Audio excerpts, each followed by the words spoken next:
Graduate voters ఏమంటారు అనడానికి నిదర్శనం ఈరోజు కరీంనగర్ జిల్లా ఈ కరీంనగర్ గడ్డ మీద ఈరోజు ఏకమై గ్రాడ్యుయేట్ ఓటర్స్ అందరూ కూడా వచ్చి ఇక్కడ వేలాది మంది ఈ సభలో పాల్గొన్నారంటేనే అర్థమవుతుంది. ఈరోజు ఎవరు ఏం చెప్పినా ఏదేమైనా భారతీయ జనతా పార్టీకి ఓటు వేయడానికి గ్రాడ్యుయేట్స్ అందరూ కూడా సిద్ధంగా ఉన్నారు.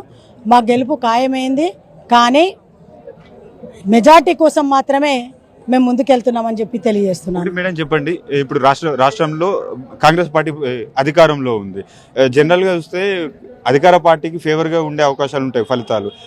సో మీరు ఎలా ఎక్స్పెక్ట్ చేస్తున్నారు? ఈరోజు కాంగ్రెస్ పార్టీ గురించి మాట్లాడితే అసలు దానికంటే టైం వేస్ట్ చేసుకోవడం ఇంకొకటి ఉండదు.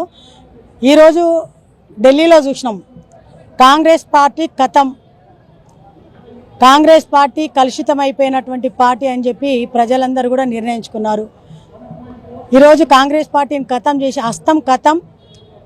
ఈరోజు పువ్వు వికసితం అనేది విధంగా ఢిల్లీలో కానీ గల్లీలో కానీ ఎక్కడైనా ఈరోజు భారతీయ జనతా పార్టీ అధికారంలో ఉండడానికి భారతీయ జనతా పార్టీ వైపు చూస్తున్నారు అనడానికి నిదర్శనం.